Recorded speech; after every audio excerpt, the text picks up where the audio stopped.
Hello दोस्तों, स्वागत है आप सभी का आपके अपने यूट्यूब चैनल जिज्ञासा इंस्टीट्यूट में। देखें, आज बहुत इम्पोर्टेंट कलाकार रहेंगे अमृता शेरगिल जी। तो अमृता शेरगिल जी जो हैं, इनके ऊपर पहले से वीडियो हैं, तो आप लोग वो नहीं देखे हैं तो वो भी देखिएगा, बहुत इम्पोर्टेंट रहेंगे। साथ ही साथ में देखेंगे कि इनका जो अमृता शेरगिल जी का कार्य रहेगा, इसमें एक इनका प्रसिद्ध चित्र ऊँट रहेगा, एक 3 कन्याएँ हैं, ठीक, ये भी बहुत ज़्यादा इम्पोर्टेंट है, और एक हल्दी ग्राइंडर है, हल्दी ग्राइंडर। तो हल्दी ग्राइंडर को विशेषता पूर्वक जो है चीज़ें इसकी एक बार बताई भी जा चुकी हैं, और आज साथ साथ में ऊँट 3 कन्याएँ, उसके साथ साथ में हल्दी ग्राइंडर भी रहेगा। तो अगर बहुत ज़्यादा पूरी डिटेल चाहिए तो हल्दी ग्राइंडर वाला अमृता शेरगिल का एक वीडियो पहले से अपलोड है, वहाँ पे वो देख लीजिएगा। एक DSSB का प्लेलिस्ट है, DSSB, और एक EMRS की प्लेलिस्ट है। तो वहाँ पे 3 कन्याओं से संबंधित अगर आप ज़्यादा जानकारी चाहते हैं तो वहाँ पर आप देख सकते हैं।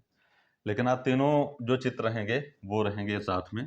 तो एक ऊँट इनके रहेंगे, 3 कन्याएँ और हल्दी ग्राइंडर। तो इन चित्रों को तो देखना ही है। ऊँट हैं, 3 कन्याएँ हैं, हल्दी ग्राइंडर।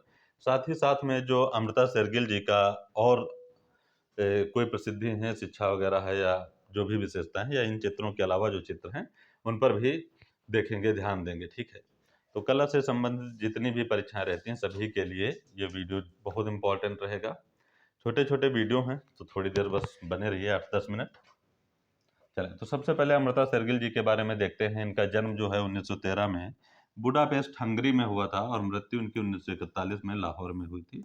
तो मृत्यु उनकी इम्पोर्टेंट रहती है, ये चीज़ ध्यान रखेंगे। ये अल्पायु में ही इनकी डेथ हो गई थी। तो बुडापेस्ट हंगरी या हंगेरियन महिला कलाकार है। लाहौर में इनकी मृत्यु 1941 में हुई थी, ये चीज़ ध्यान रखेंगे। चलें, साथ ही साथ अगला पॉइंट देखेंगे कि प्रभाव इनके चित्रों पे, तो वेस्टर्न आर्टिस्ट पाल गॉगिन का था, या पाल गोंगवा कह लीजिए, इनका नाम थोड़ा सा गलत ही लिख कर आता है।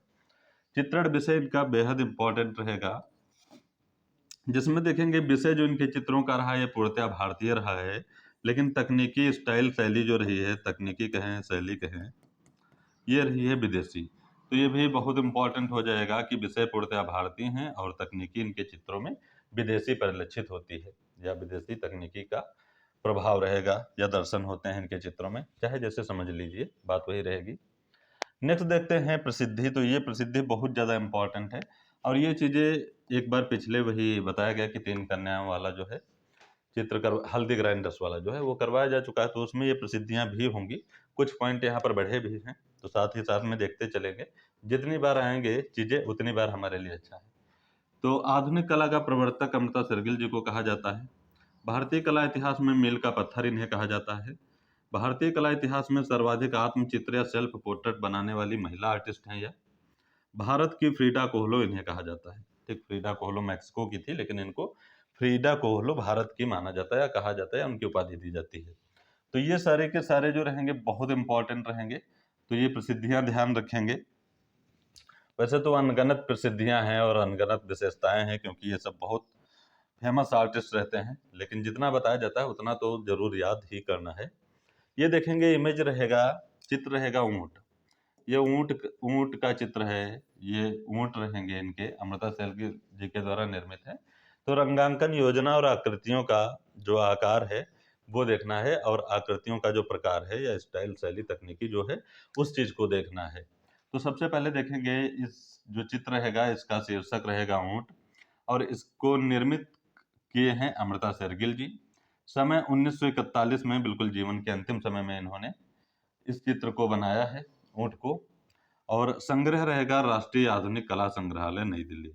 तो एक ये भी प्रधान लक्ष्य रहता है कि अब चित्रों को प्राथमिकता दी जाती है। तो वैसे तो नेट के एग्जाम में ही आते थे, लेकिन अब हर एक जगह देखने को मिलते हैं। तो चित्र विशेष कर ध्यान रखा करें। जितने चित्र बताए जाते हैं, मैक्सिमम चित्रों की जानकारी के लिए आप चित्रों की जानकारी वाली प्लेलिस्ट में जाइएगा, वहाँ पे मिल जाएंगे। बाकी जो भी चीज़ें इस टाइम कराई जा रही हैं, चाहे म्यूरल हों या प्रिंट हों, और या शिल्प हों, और या चित्र हों, तो उनको थोड़ा सा जो ज़्यादा फेमस है उनको इमेज सहित बताया जाता है, तो इसलिए ये बहुत इंपॉर्टेंट रहेंगे। तो ये ऊँट हैं अमृता शेरगिल जी के द्वारा 1941 में, और NGMA में ये रखा रहेगा। तो यहाँ पे देखेंगे बहुत इंपॉर्टेंट हो जाएगा। नेक्स्ट देखते हैं हल्दी ग्राइंडर। हल्दी ग्राइंडर या हल्दी पीसने वाले, या हल्दी पीसने वाली या हल्दी पीसती औरतें या महिलाएं। तो शीर्षक कई तरीके से कह सकते हैं, बात वही रहेगी। तो ये हल्दी ग्राइंडर्स है। रंगांकन प्रभाव, जो रंगांकन समानता दर्शाएगा, ये बसोहली से इनके चित्रों में प्रकट करता है। तो ये चीज़ हम पहले भी बता चुके हैं, तो वो चीज़ ध्यान रखेंगे। ठीक है, कुछ कलाकारों में जो रंगांकन योजना है वो बसोहली से प्रेरित है, बसोहली के समकक्ष रखते हैं।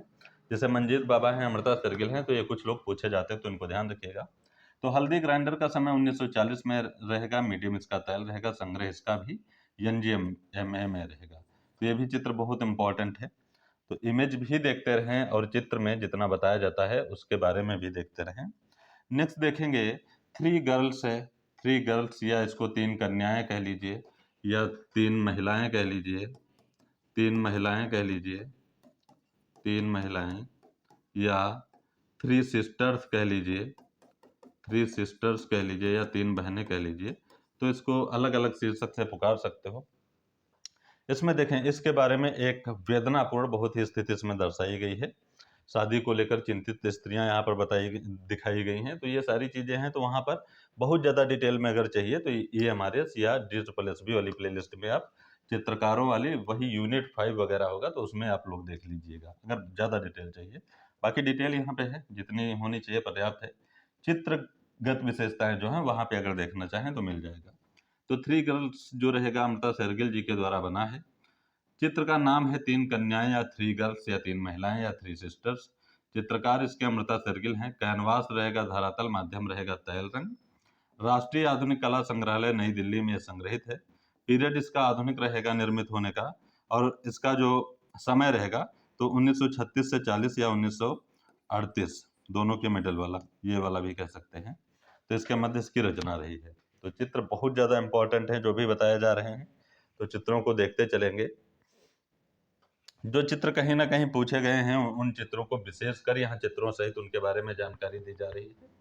तो चित्र हो, शिल्प हो, प्रिंट हो, कुछ भी हो, जो कहीं पूछे जा चुके हैं उनके बारे में यहाँ पर विशेषकर डिटेल दी जा रही है। तो जो भी ये छोटे वीडियो हैं तो बहुत ज़्यादा इनको छोटा समझने की कोशिश भी ना करें, एग्जाम की दृष्टि से बहुत ज़्यादा इंपॉर्टेंट रहेंगे। ठीक है, तो अगला देखेंगे चित्र रहेगा, कुछ अन्य चित्र हैं। तो अन्य चित्रों में यंग गर्ल आएगा, पीरियड 1932 रचना पीरियड रहेगा। पर्वतीय स्त्रियां रहेगी या पर्वतीय पुरुष हैं, दोनों हैं। तो हिल वोमेन कहेंगे। 1978 में भारत सरकार ने इसके ऊपर डाक टिकट जारी किया था पर्वतीय स्त्रियों पर।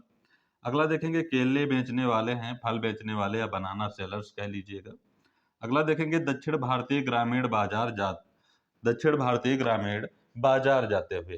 तो ये भी दक्षिण भारतीय ग्रामीण और हंगरी का ग्रामीण बाजार या हंगरी का जनजीवन, ये सब इंपॉर्टेंट रहता है अमृता शेरगिल जी से, तो ध्यान रखेंगे।